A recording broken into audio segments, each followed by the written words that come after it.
Assalamualaikum warahmatullahi wabarakatuh. Bismillah, alhamdulillah, wassalatu wassalamu ala rasulillah wa ala alihi wa ashabihi wa mawalah, amma ba'du. Jamaah sekalian, jamaah salat maghrib Masjid Nurul Ikhlas rahimakumullah, melanjutkan uraian tentang bab taubat dari kitab dan penjelasan Imam Al-Ghazali. Lanjutannya adalah sebagai berikut: wa amma wujubut taubati 'ala dawam wa fi kulli halin. Dan wajibnya taubat itu adalah terus menerus dan dalam setiap keadaan. Hal tersebut adalah bahwasannya setiap manusia itu tak luput dari yang namanya maksiat dengan anggota badan.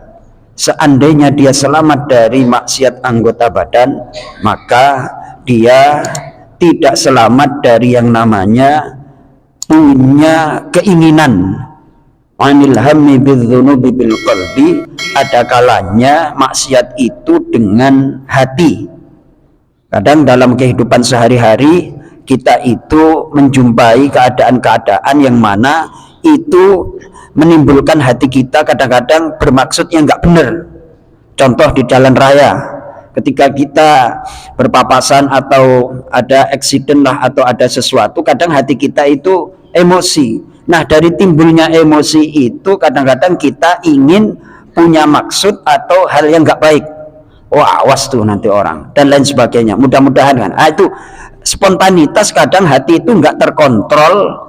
Dan manusia itu, kata Imam Ghazali, kalau pada kondisi yang seperti ini terjerumus kepada yang namanya berdosa.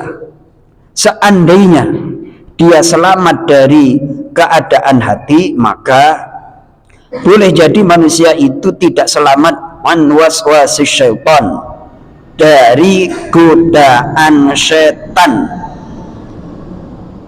Bentuknya apa? Bi'iradil khawatir al-mulhilati an zikrillah, yakni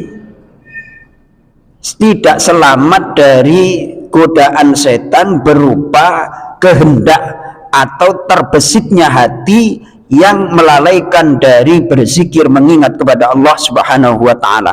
Saya kasih contoh saklek aja. Anda kalau main HP kira-kira ingat Allah apa banyak lupa Allah? Langsung klek aja. Ini maaf, kitab Imam Ghazali ini jarang diterangkan. Beda dengan kitab hadis. Kitabnya Imam Ghazali itu diakui di dunia barat karena penjelasannya sangat filosofis. Ya, selamat jawarih kita, anggota badan kita. Akan tetapi kadang ketika main HP lupa. Maka dari itu ketika saya, ini untuk keluarga saya sendiri, kalau makan terus pegang HP, saya itu marah bener sama anak istri saya. Kenapa? Kalau sudah pegang HP itu pasti nggak bakalan saya analisa itu pasti nggak bakalan baca Bismillah Allahumma barik lana fima razaqtana. Menikmati makanan, disuguhin nikmat itu harus dinikmati, jangan sampai itu kalau sudah pegang kayak gini itu betapa banyak kejadian-kejadian aktivitas kita yang di luar kehendak kontrol kita yang itu menimbulkan maksiat. Nah, ini analisa dan uraian Imam Ghazali. Kitabnya Imam Ghazali itu hanya, mohon maaf nih, satu-satunya yang menjelaskan model seperti ini. Kalau kitab hadis itu modelnya itu menginformasikan, hadis itu harus ada yang menjelaskan. Nah, kitabnya Imam Ghazali itu adalah rangkuman penjelasan dari Al-Quran dan dari hadis. Al-Quran perintah taubatnya seperti apa, hadis perintah taubatnya seperti apa, lalu diuraikan, dijelaskan oleh Imam Ghazali. Ternyata dalam setiap detik manusia berpotensi untuk berdosa. Selamat dari anggota badan, hatinya nggak selamat. Hatinya selamat, kadang hatinya terbesit untuk dilalaikan dari berzikir kepada Allah. Itu satu. Itu masih banyak lagi apa namanya uraian-uraian Imam Ghazali itu. Yang lain akan saya teruskan karena Anda penasaran. Kata apa namanya ahli ekonomi itu, kalau pasar lagi membutuhkan tahan barangnya, biar apa harganya naik. Itu teori pasar seperti itu, teori ekonomi ya Mas siapa ini Kang Sihun ya. Mudah-mudahan kita bisa menjaga anggota badan kita, menjaga hati kita, lebih-lebih kalau megang HP. Ingat-ingat, kita sering banyak dilalaikan dari mengingat Allah. Sadar atau tidak, yang baca aja kena. Saya yang baca ini nggak enak aslinya Pak Sihun.